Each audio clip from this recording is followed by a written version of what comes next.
everybody, and welcome back to my channel. And if this is your first time here, hello, welcome. This is Social Patience and I am Patience. And let's just get started with this brownie recipe. You know why you're here. So I've washed my hands, clean hands always, and I went ahead and melted 1 stick of butter or half a cup of butter. I also use my fresh butter. I feel like it makes it more moist, but honestly, I've not had time to do my butter lately. It's so busy, but maybe one day I'll redo this recipe with the fresh butter, but it doesn't make too much of a difference. You know, you gotta do what you gotta do. I'm making a sweet treat for my weekend. I can't pick and choose too much. Next, you want to go in with 1 cup of white sugar. I like to reduce the sugar slightly, but if this is your first time doing it, I'll say for the full experience, go for 1 cup. I would do just a little under 1 cup, you know, health reasons. So I use about 3/4 cup. But if you're trying to go for what a brownie will really taste like, 1 cup of sugar is what you want. 1 cup of white granulated sugar. Crack the 2 eggs in there. I always recommend that if you're not good at cracking eggs, probably just crack it in here. Make sure that there are no eggshells in there, and I would say do it 1 at a time.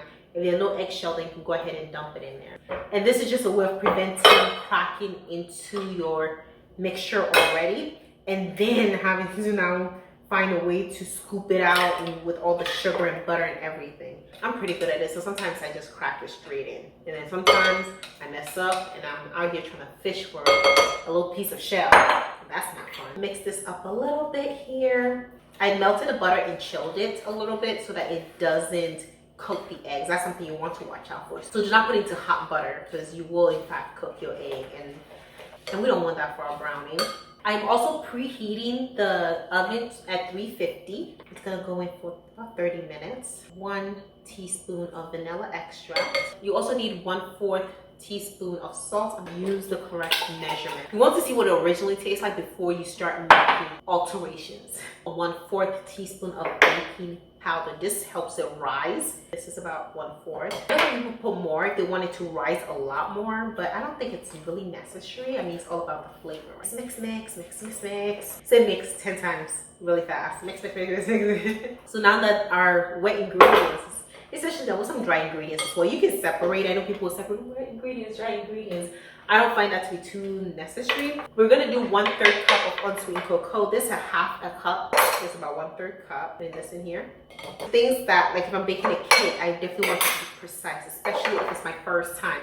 Once I get into the flow and I've done it like, I don't know how many times I've baked a brownie, maybe like 100 times, then it's easier for me to eyeball it. I always do a recipe 100% correctly, unless I'm like allergic to something, which I'm really not, the first time. The next time, I make changes. Slowly, just combining. If you don't want to get overwhelmed, you can also do it like 1 at a time.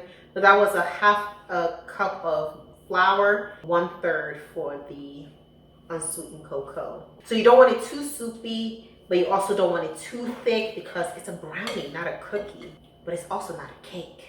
So it should definitely be firmer than a cake batter or looser than a cookie batter. And that's it, you all. Brownies are so easy to make. And I like to bake it in parchment paper. Parchment paper will stop it from sticking, or using a non-stick spray. Let it start forming shape in here and get as much of this batter as you can out of here. I do not taste my raw batter because it has eggs in it. And my oven has already preheated to the temperature that I want it to be. That's something you always want to do. Make sure that it's at the temperature before you put it in. You can get away with it for certain things, but to be on the safe side, if it's your first time, follow the instructions. I am on a path towards reducing sugar in general, and so if you do want me to do an actual series on reduced sugar foods, let me know. I can make like reduced sugar cookies, cakes, or even brownie. Yes, I'm just gonna do this. I also have a pair of scissors that I'm gonna shape the parchment paper. Back when I started baking, I would just like make it so perfectly shaped. And now I'm just like, it's what happens, but just try and get the sides. Don't do it all the way because you do know that it's going to rise. Right before it goes into the oven, I'm just going to pop some chocolate chip cookies on top. Do as much as your heart desires. I'm not your mother or your doctor, but I like to put a little bit on there. And now, ready for the oven.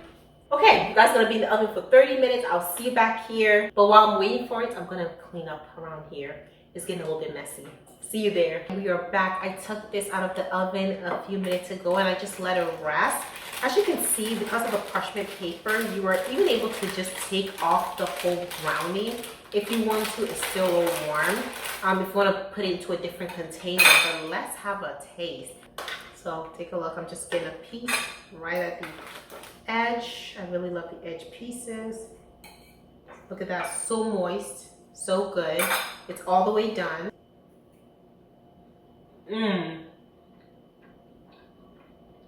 So good.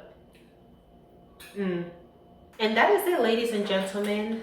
Perfectly baked brownie. You can see, like, you can come closer so you can see. You can almost like squish it. It's really soft, but it's so delicious.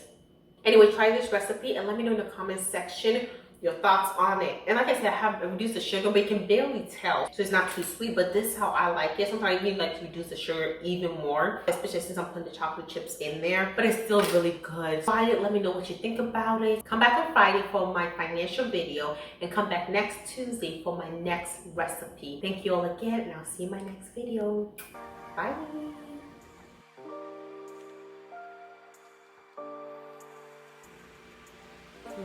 Am I the only person who craves water after eating something sweet?